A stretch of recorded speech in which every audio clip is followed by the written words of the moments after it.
noite, igreja. Agora nós vamos começar aí nosso segundo tema, nossa segunda palestra da noite. Pretendo fazer tantas sínteses quanto Zé Pedro, para a gente não passar do horário. Antes da gente falar de fato sobre o tema, eu fiquei pensando, lembrando da analogia que eu fiz ano passado, e aí eu pensei numa analogia só para a gente entender hoje também. Quem é que gosta de mingau? Mingau, de qualquer coisa. Eu não sou fã de mingau, mas estou vendo que a maioria aqui dos irmãos curtem um mingau. E aí eu fiz uma pergunta ali, alguém que entende de cozinha um pouco mais do que eu, e me falaram que se você jogar, espremer um limão em cima do mingau que é feito com leite, o que acontece? O que acontece? Talha. Então, vamos imaginar o seguinte, a unidade da igreja é o nosso mingau. Ele está lindo, está homogêneo, está cremoso, está branquinho. Olha, irmãos, estão tentando espremer limão no nosso mingau. Estão tentando talhar a gente, estão tentando dividir a gente. É sobre isso que a gente vai falar hoje. A igreja dividida, unidade em tempos de polarização. Como eu falei, eu vou tentar ser objetiva, mas eu vou dividir aí, não igualmente, mas eu vou dividir um pouco o meu tempo. Então, primeiro nós vamos falar sobre o problema, sobre a polarização. E depois nós vamos falar sobre a unidade, sobre a solução, sobre o que nós buscamos. E nós vamos descobrir juntos como devemos agir. Que igreja queremos ser? Será que é possível eu dar a mão aqui no culto ao meu irmão que pensa diferente de mim, que tem convicções políticas diferentes que as minhas, e mostrar ao mundo a unidade que Deus nos pediu sem falsidade, verdadeira e encharcada de amor? Sim, é possível. Mas será que eu preciso estudar e julgar cada uma dessas convicções? Ou será que eu posso fechar os olhos totalmente para os pensamentos e só vivermos em paz? Queria te convidar para a gente descobrir juntos. Amém? Primeiro, como eu falei, nós vamos tratar de polarização. E eu coloquei aí muita coisa, muitos rachas. Rachas no mundo e rachas dentro da igreja. Eu não vou lê-los, mas você pode aí tentar dar uma lida. Nós vivemos em um momento em que todo mundo tem opinião para tudo. A dona de casa, o empresário, a profissional liberal, o autônomo, o adolescente, o jovem, até as crianças, meus irmãos, têm opinião sobre todas as coisas. Nós vivemos num momento em que todos querem falar o que pensam e o que acham. E eu não estou dizendo que isso é ruim. Eu só estou dizendo que às vezes isso causa alguns problemas. Hoje, nós formamos opiniões sobre diversas coisas que antes pareciam não existir ou não nos interessar. E o que é essa tal polarização? Pode passar, obrigada. Somos pessoas que pensam diferentes, têm convicções diferentes e isso nos faz discordar. Até aí tudo bem. Isso é totalmente natural, isso é totalmente saudável, isso é totalmente válido. A polarização ela acontece quando o debate não é mais possível. Tenta lembrar aí de alguém, ou de você, ou de alguém da tua família, que não sabe conversar. Que não dá para falar sobre isso e sobre aquilo. Porque existe uma polarização tão grande que não tem diálogo. Quando se está acuado, o tipo de linguagem que começamos a usar para nos defender começa a mudar. E aí a gente ouve muita coisa do tipo radical, subversão, violentamente, golpe, opressão, guerra, liberdade, ataque, enganar, intimidar. Nós tomamos uma linguagem como se nós estivéssemos vivendo numa guerra. Agora somos nós ou eles. Alguém vai vencer. Agora, se pararmos para pensar, é normal vivermos algumas polarizações. É bem verdade que em alguns pontos a igreja está em polos totalmente diferentes que o mundo. Existem alguns absolutos que só a igreja crê. Então seria muito natural que a igreja estivesse num polo e o mundo estivesse em outro polo. Eles são inimigos de Deus, nós somos amigos de Deus. Nós fomos alcançados, eles ainda não foram alcançados. Nós fomos achados, eles ainda estão perdidos. Mas o problema maior que eu queria trazer aqui hoje é quando a polarização invade a igreja. É quando a polarização deixou de ser o mundo e agora nós temos uma igreja dividida. Você sabia que nós somos atualmente o grupo religioso mais dividido do mundo? E o segundo lugar está muito distante da gente. Fomos levados, contaminados, influenciados. Somos uma igreja fracassada quando se trata desse assunto. E quando eu estou falando igreja, eu não estou falando da Nova Vida de Magé. Eu estou falando de um corpo, eu estou falando de muita gente. Eu não estou falando da igreja invisível, mas eu estou falando da igreja que a gente vê por aí. Nas 2 últimas eleições, e me perdoe, mas não tem como fugir desse assunto, foi como se jogassem um fósforo dentro de uma caixa de fogos de artifício. Saiu tweet morteiro para um lado, post do Facebook bomba para o outro. Líderes que nunca se manifestaram começaram a falar. Era guerra. E a guerra não era lá fora, a guerra era aqui dentro. E você acha que a igreja foi junta? Como uma só voz? Não. Cada um estava gritando para o lado uma coisa diferente.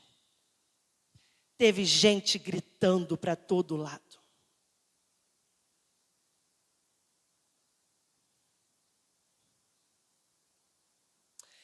E essa igreja dividida, esse tempo de polarização trouxe uma consequência visível para a igreja. E agora que você está aí com esse retrato dessa igreja dividida, por exemplo, nesse caso, pela polarização política, diante desse caos, eu queria te convidar a ver essas consequências e provavelmente, queridos, talvez todos os temas, mas talvez esse seja um tema que você consiga pensar na tua própria vida. Eu queria te convidar a ter um olhar para dentro e não para o outro. Vai ser muito tendencioso da nossa parte pensar no nosso amigo, pensar no nosso pai, pensar no nosso vizinho. Mas eu queria te convidar a olhar para dentro de você. A olhar para as tuas divisões, a olhar para as tuas crises, a olhar para aquilo que você tem tido responsabilidade. Porque o que nós vimos acontecer como consequência foi uma temperatura emocional subindo nas desavenças. Nós vimos a confiança entre irmãos começar a ruir. Relacionamentos foram comprometidos. E a liberdade cristã ficou ameaçada. E agora, diante desse cenário de uma igreja dividida e fracassada, o que nós devemos fazer? Não seria a hora de repensar fé e política? Não seria a hora de fazer uma reunião como fazem um orçamento zero, um orçamento base, um planejamento inicial? E aqui eu abro um parênteses, confesso que um pouco longo. E pela misericórdia de Deus o abro, para falarmos um pouco sobre fé e política. Eu não tenho como me eximir e não tenho como fechar os olhos. Mas antes de nós falarmos aqui por alguns minutos sobre fé e política, eu queria te fazer um convite. Se desarme dos teus escudos. Se desarme das tuas convicções, dos teus pensamentos. Eu me desarmei diante de tudo que eu li. E vamos repensar juntos. Talvez seja o momento que nós devamos repensar em prol de algo muito maior que nós vamos falar no final, que é a unidade em Cristo Jesus. Amém? Então, eu vou tentar ser breve, como eu falei, mas eu coloquei aqui 13 lições sobre fé e política. 1. Faça na sua vida e na sua igreja a política pública que você apoia ou é adepto. Sabe o que nós vemos? Sabe aquela pessoa que diz assim, eu amo carros, eu gosto muito de carros, eu adoro carros, eu conheço dos carros, eu sei de carro, eu entendo de carro. E aí você pergunta para ela, qual carro você dirige? Ela fala, não dirijo não. Eu brinco com um carrinho de brinquedo em casa, é vrum para lá, vrum para cá. É a mesma pessoa que adora falar de política, adora debater política, adora levantar questões sobre política, mas não age de acordo com as suas próprias políticas. Por exemplo, uma pauta que a gente vai até falar aqui adiante, mas que eu creio que não há discordância dentro do corpo de Cristo, ou pelo menos não deveria haver, como o aborto. Nós somos contra o aborto e nós devemos apoiar, não o pecado, mas ajudar mães solteiras, ajudar mulheres a vivenciar depois que isso já está consumado, A nossa igreja precisa servir de apoio para isso. Sempre exortando, mas transbordando em amor. E eu poderia falar aqui de várias outras pautas. Você é a favor da imigração? Você é hospitaleiro? Você abre sua casa? Você recebe alguém? Você é a favor disso, a favor daquilo? Mas como isso tem de fato refletido na tua vida? Segunda lição. Quanto mais a igreja avança na esfera pública, mais ela se sente perseguida. Irmãos, o nosso reino não é aqui. Não tem jeito. A igreja pode até avançar em alguns momentos, a igreja pode até conseguir o espaço em outros momentos, a perseguição irá aumentar.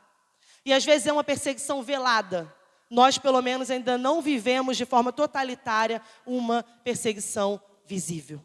E eu coloquei uma frase aqui sobre o ponto 1 para a gente ler rapidinho. É muito fácil dar opiniões sobre políticas públicas à distância. Levante-se, entre em um carro de verdade e gire a chave. Junte-se a uma igreja. Descubra como amar uma pessoa que tem uma aparência diferente da sua, ou que ganha mais ou menos dinheiro que você, ou que até mesmo peca contra você. A política verdadeira não começa com suas opiniões políticas, mas com suas decisões cotidianas. Não com defesas públicas, mas com sentimentos pessoais, de modo algum por você como indivíduo, mas como um povo. Esse é o nosso convite, esse é o primeiro passo. Ponto 3, a Bíblia não é uma constituição. Ou melhor, a Bíblia é uma constituição. A Bíblia não é uma jurisprudência. Rebeca, o que você está dizendo com isso? Lembra que a gente está falando aqui sobre fé e política, amém? A Bíblia é a nossa constituição de vida. Daqui nós tiramos, é bem verdade, algumas regras, mas nós tiramos muitos princípios e muita sabedoria. A Bíblia não é quando eu falo que a Bíblia não é uma jurisprudência, jurisprudência é quando casos passados já aconteceram e já tem solução, já foram decididos. Algumas coisas na Bíblia a gente consegue aplicar hoje, porque a gente percebe que é assim que o Espírito Santo deseja. Mas outras coisas na Bíblia, elas servem como princípios para basilar as nossas decisões. 2, as convicções devem ser divididas em linhas retas e linhas irregulares. Eu queria que você prestasse atenção nessa minha explicação. Eu sei que eu fiquei lendo, eu fiquei pensando, eu falei, meu Deus, tanta coisa para falar, tanta coisa para ser dita, que serviu de tanto alerta para o meu coração. Então, assim, eu estou compartilhando algumas dessas coisas com você, eu gostaria que você ficasse atento. Linhas retas representam aquelas questões que têm resposta clara na Bíblia. O aborto é pecado, amém? Isso é claro. A Bíblia não autoriza casamentos homossexuais, amém?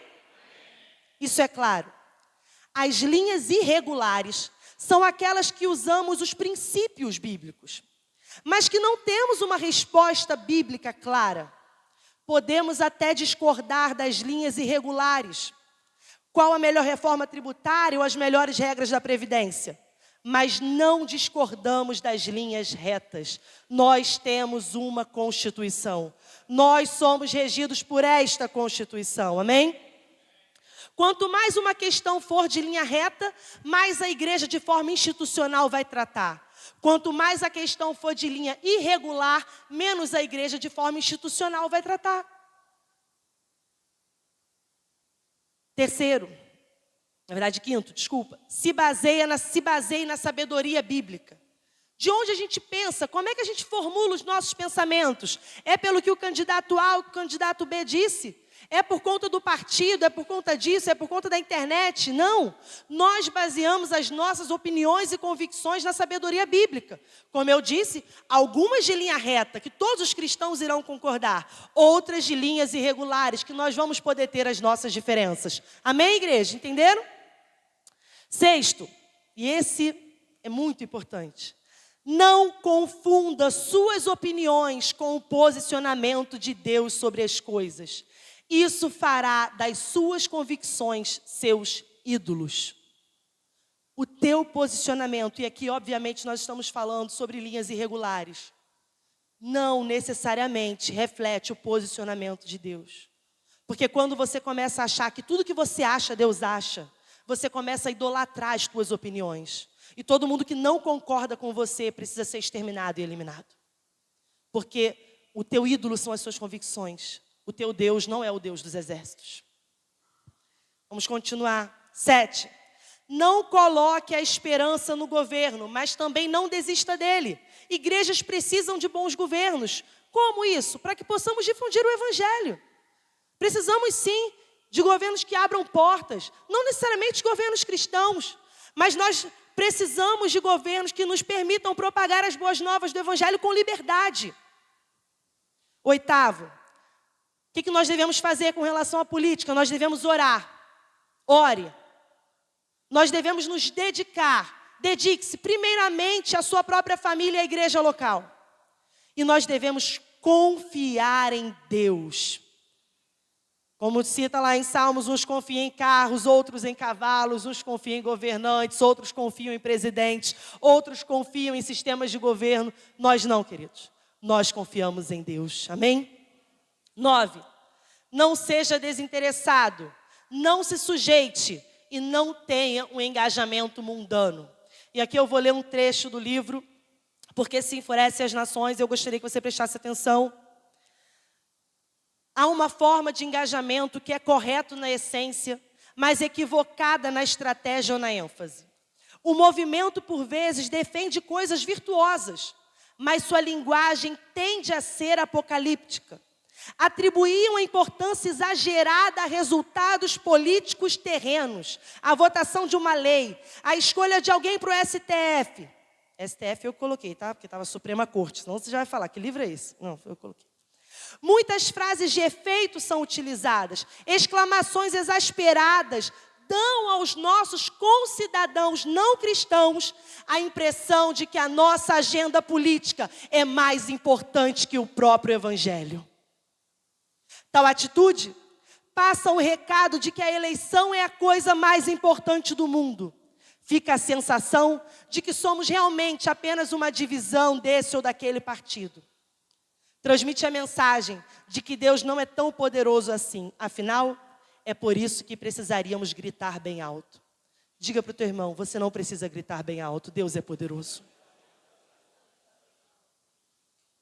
A manifestação política mais poderosa da igreja é o evangelho. Sabe o que vai estremecer as estruturas? Sabe o que vai mudar as classes sociais? Sabe o que vai fazer girar o destino da vida de alguém? O evangelho. E nosso último slide sobre fé e política, eu prometi não me alongar, acho que eu consegui. 10.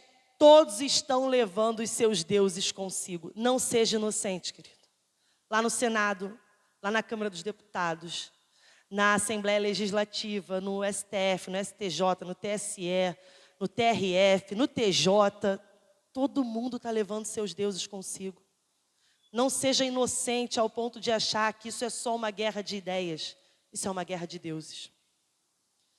Todos devem temer o advento da ira de Deus. Eu gostaria que você, não precisa abrir, eu vou ler aqui para não demorar tanto. Apocalipse, capítulo 6, o verso 15 ao 17 diz assim. Por que todo mundo tem que temer a ira de Deus? Por que a gente, principalmente, o mundo também? Porque diz assim, os reis da terra, os grandes, os comandantes, os ricos, os poderosos, e todo escravo e todo livre, se esconderão nas cavernas e nos penhascos dos montes, e disseram aos montes e aos rochedos, caiam sobre nós, e nos escondam da face daquele que está sentado no trono e da ira do Cordeiro. Porque chegou o grande dia da ira deles, e quem poderá subsistir? Todos devem temer o advento da ira de Deus. Os governantes, os poderosos e os eleitores. Todos nós devemos temer. É por isso que a gente age com sabedoria bíblica. É por isso que a gente age debaixo da palavra de Deus, que é a nossa Constituição. 12. Somos embaixadores e não guerreiro cultural. Diga para o teu irmão, larga a espada cultural. Você não foi chamado para ser guerreiro cultural. Você foi chamado para ser embaixador do reino de Deus. E aí quando a gente pensa nisso, tem uma parte que ele diz assim, chega uma hora em que cada um de nós se depara com algum perigo. Isso é verdade. Até certo ponto, há hora e lugar para lutarmos. As Escrituras, contudo, apresentam um panorama mais para embaixadores que para guerreiros culturais. Embaixadores sabem como lutar, mas também sabem como serem diplomáticos. Eles não estão apenas tentando vencer uma guerra, mas estão tentando representar outro reino. Sabe para que você foi chamado? Não foi para vencer essa guerra daqui. Você foi chamado para representar o reino dos céus. Essas verdades bíblicas, elas impactam o nosso dia a dia. Eu vi aqui que eu pulei o 11. Somos e não somos uma ameaça. E, Rebeca, o que é isso? A igreja é uma ameaça política. E a igreja não é uma ameaça política. Como assim? Os cristãos e as igrejas representam, sim, uma ameaça para o estilo de vida brasileiro. Mas não, nós não temos o objetivo de causar tumultos civis. Sim, a presença dos cristãos em uma sociedade pode se revelar ruim para empresas idólatras. Mas membros de igreja não se juntarão para derrubar templos, lojas e arruaça. Sim, as igrejas contestarão os ídolos e os falsos deuses que sustentam cada governo. Mas não, nós não tentaremos derrubar as autoridades civis. Igrejas são e não são uma ameaça política. Como governo algum está livre de ídolos, igrejas que preguem o evangelho sempre representarão alguma ameaça. Ainda assim, não se trata da ameaça de um invasor ou um insurgente. É uma ameaça semelhante a um vírus ou cupins, que trabalham silenciosamente a partir de dentro e corrói os alicerces, até que o ídolo desabe juntamente com o regime ou a economia sustentada por eles. Se eu fizesse um resumo desse texto aqui que eu li para você conseguir visualizar, a igreja é uma ameaça, mas a igreja não necessariamente é uma ameaça física. Não necessariamente nós vamos nos manifestar, não necessariamente nós vamos quebrar coisas, não necessariamente nós vamos nos rebelar. A igreja é uma ameaça com o evangelho, querido. Você quer ameaçar o mundo político? Prega o evangelho. Você quer deixar o mundo político desesperado? Prega o evangelho. Você quer deixar o mundo político acuado? Pregue o evangelho. E aos poucos, com a graça e misericórdia do Espírito Santo, nós iremos ver os ídolos ruírem. Não sei se nessa vida ou na vindoura. E eu queria chamar aqui a tua atenção para ler comigo esse último slide sobre fé e política. A esfera pública é um campo de batalha entre deuses. Estaremos nos enganando se fecharmos os nossos olhos a essa realidade. Fingir que todos entram no debate sem um viés sectário é se deixar levar por uma ilusão em massa. Como eu falei, todos estão com seus deuses, mas nós estamos com o Deus verdadeiro. É por isso que nós não abrimos mão da ética cristã. É por isso que nós não abrimos mão da nossa Constituição. É por isso que nós não abrimos mão dos nossos valores absolutos. Mas a nossa guerra não é contra carne nem sangue, mas é contra principados e potestades. Rebeca, mas para que tudo isso? Por quê? Por que não me envolver tanto assim? E vocês estão me entendendo? Por que não exagerar nas minhas convicções? Por que não falar tudo que eu gostaria de falar ou tudo aquilo que eu penso? Por quê? Porque nós temos um objetivo: unidade e testemunho. E a gente vai ver que esse objetivo eu não tirei da minha cabeça. Esse objetivo está na nossa Constituição. E antes de nós começarmos a falar de fato sobre unidade, eu queria fazer um alerta. Não é porque eu foquei na igreja dividida pela política que essa seja a única divisão que Satanás tem tentado plantar no nosso meio. Porque talvez você esteja pensando assim: ufa, não sou dividido porque, sinceramente, não me interesso por política. Não me meto, só vou lá e voto. E aí você está pensando que a igreja dividida não te alcança? Errado. A falta de perdão, o não compartilhar da ceia, o afastamento e a indiferença com o irmão são tão perigosos quanto a polarização política. Não, Rebeca, eu não sou nem esquerda nem direita, mas eu não perdoei um irmão ainda. Então essa palavra também é para você. Não, Rebeca, eu não gosto muito de política. E olha, não votei nem em Lula nem em Bolsonaro. Mas você tem sido indiferente com alguém. E Satanás, ele tem usado das artimanhas, das estratégias dele para nos dividir. A política é só um exemplo entre tantas delas. Amém? Por que mudar? Primeiro, Deus está descontente com isso. E agora sim, abra sua Bíblia lá em Provérbios 6.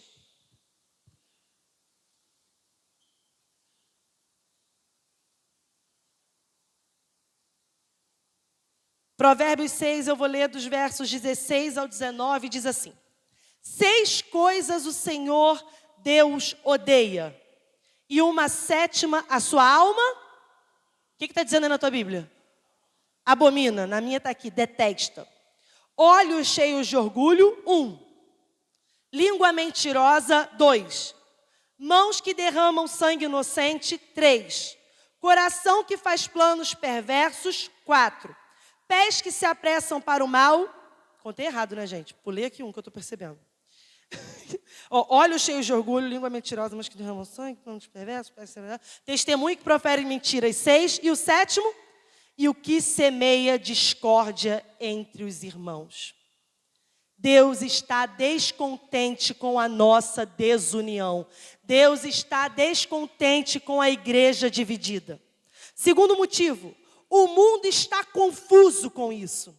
Nós estamos confundindo o mundo, e não é um lado bom, é um lado bem pejorativo. Imagina o seguinte, um orfanato. Crianças carentes, mas que acham que são felizes. Chega uma família para adotar. Vai o pai, a mãe, um irmão mais velho, o irmão mais novo, o primo e a tia, que seriam dessa criança caso ela fosse adotada. Mas lá está cheio de criança.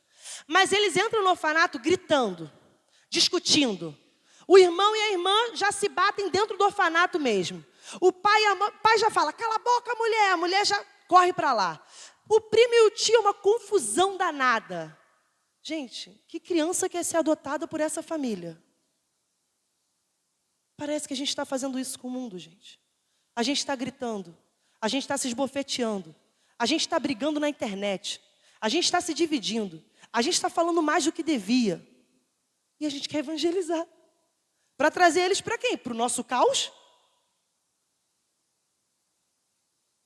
Atualmente, o mundo não odeia a igreja visível, porque nos parecemos com Jesus, como diz a própria palavra que nos odiaria.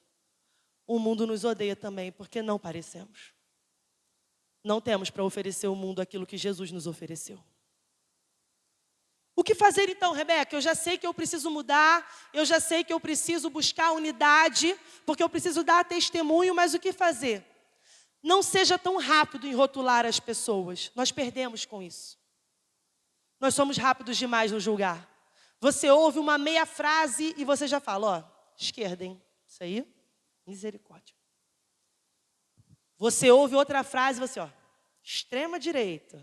Você sabe, né? Bolsominion. O irmão fala uma coisa e você, ó, não ama. Tu percebeu como é que não ama? Não tem amor, cara. Poxa. O outro falou uma outra coisa, assim, ó, fofoca. Percebeu? Você já está rotulando. Todo mundo está recebendo a tua etiqueta. Quem você está achando que é? Quem eu estou achando que sou? Sejamos mais devagar em julgar as pessoas.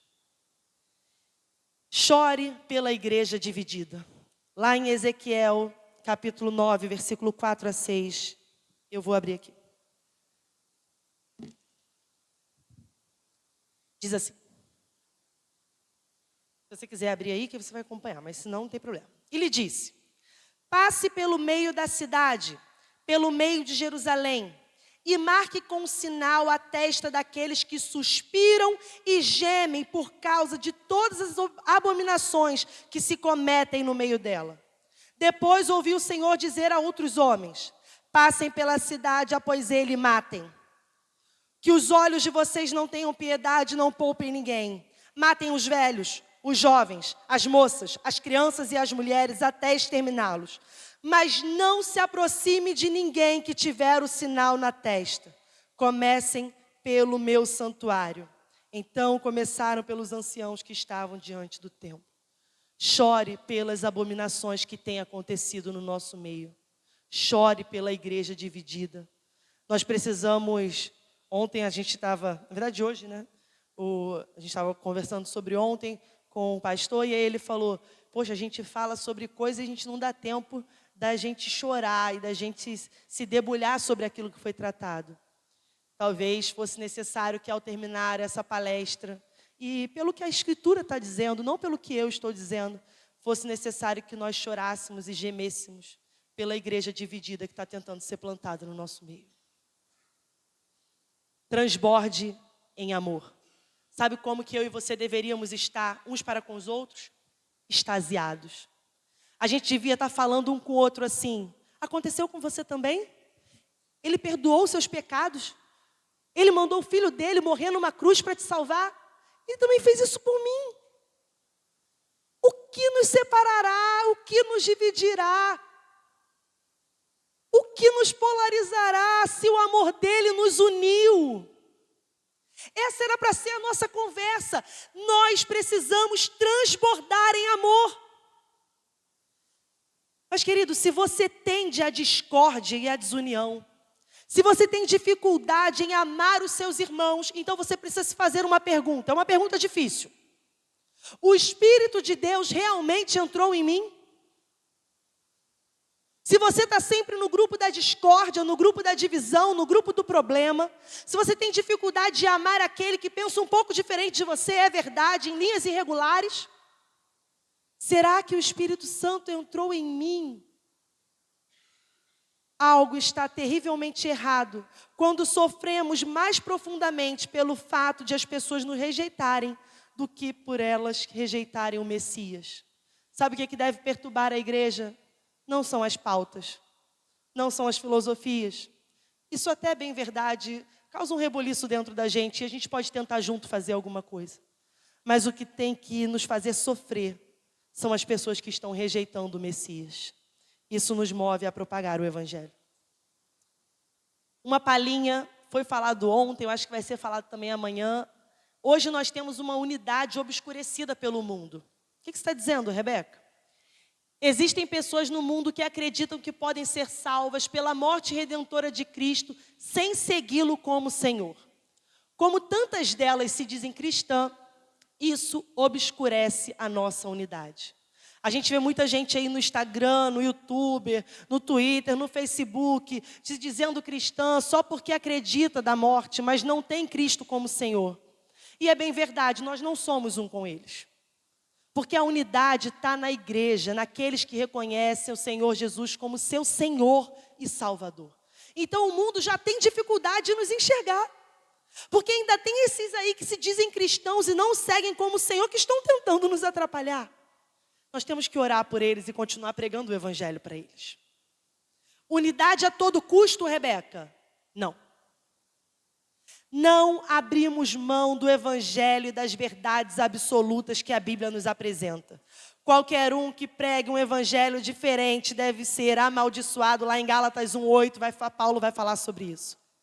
Existe um caminho, sim, que deve ser seguido. E esse é o caminho do amor. E a gente já vai finalizar, mas eu queria ler alguns textos com você, e eu trouxe um dos livros aqui que eu usei. Primeiro eu queria falar para você sobre um sonho possível. E eu queria que você, se você não tiver com sono, você pode até fechar o olho. Mas se tiver com sono, fica com o olho aberto mesmo, que é para não correr o risco de você realmente sonhar. Outra coisa, né? Mas é um sonho possível, preste atenção. Imagine entrar numa sala onde não houvesse ninguém pensando em si mesmo, inclusive você. Em humildade, todos consideram os outros mais importantes do que eles próprios. Não é um altruísmo superficial, forçado. É assim mesmo que eles são. Estão todos tão preenchidos pelo amor de Deus que não têm desejos. Não ficam apenas lhes dizendo frases motivadoras. Você percebe que no fundo eles se sentem realmente assim. Amam você genuinamente e oram por você ao longo da semana. Todos atravessam a sala abençoando a todos que veem. Deus deu algumas palavras específicas de encorajamento e exortação para dizerem para você. Outros estão lendo a Escritura para você ou estão orando por você. Alguns talvez tragam presentes materiais que o Espírito Santo lhes recomendou que lhes desse, pois oraram por você durante toda a semana. É mais do que uma família. Todos tratam os outros como se fossem membros do mesmo corpo. Sofremos juntos, celebramos juntos. A igreja unida é uma possibilidade em Deus. Rebeca, faça-me o favor. Isso é uma utopia da igreja primitiva. Não, querido. Deus é o mesmo. De ontem, de hoje e para sempre. E aí é um convite. Lutemos contra a divisão. Comece por você. Deixa de ser o disseminador da discórdia e comece a ser o disseminador da união. Rebeca, como? Busque estratégias em Deus. Rebeca, por quê? Porque Deus quer a unidade da igreja. Queridos, eu poderia citar aqui versículos e versículos e versículos e versículos que falam sobre a unidade que Cristo deseja para a igreja. Porque no grande dia, querido, não terá a Aline, a Marta, a Leila, a Sara, o Zé Pedro. No grande dia, terá um corpo. Dividido? Metade vermelho, metade bandeira do Brasil? Dividido? Metade esquerda, metade direita? Dividido? Metade excesso de punição para Mossoró? Dividido? Direitos humanos para Marajó? Não terá uma igreja dividida. Não terá uma igreja de várias partes. Não terá uma igreja de várias formas. Terá uma igreja com um corpo. E eu não sei você, mas eu até posso tentar. Mas o meu pé não consegue pensar diferente da minha cabeça. Rebeca, nós temos as nossas diferenças. É claro, irmãos, são linhas irregulares. Mas nas linhas retas, todos nós compartilhamos da mesma unidade. E eu coloquei essa frase muito conhecida de Marco Antônio de Dominis, que diz: nas coisas essenciais, vamos ler juntos? Forte. Nas coisas essenciais, a unidade. Nas coisas não essenciais, a liberdade. Em todas as coisas, a caridade. Ali saiu o são, mas é o não. Então, agora que eu já expliquei, vamos ler de novo, senão vai ler errado, né? Vamos ler certo agora. Ali, tá? Nas coisas são, depois você muda aí. É não. Então, vamos lá. Nas coisas essenciais, a unidade. Nas coisas não essenciais, a liberdade. Em todas as coisas, a caridade. O amor em todas as coisas. E aí, depois de nós tentarmos entender um pouco, desculpa se eu pincelei por alguns assuntos e deveria ter sido mais profunda, mas foi a graça e misericórdia de Deus que me alcançou e me guiou dessa forma. E depois de entender que nós somos um, que muito mais importa do que o presidente eleito ou do que a lei aprovada é o corpo de Cristo unido, nós poderíamos cantar: glória ao Filho, à tua igreja, somos o corpo de Cristo. Em uma só voz nós declaramos, somos o corpo de Cristo. Sabe o que o mundo precisa saber? Somos o corpo de Cristo. Vamos ficar de pé, amém?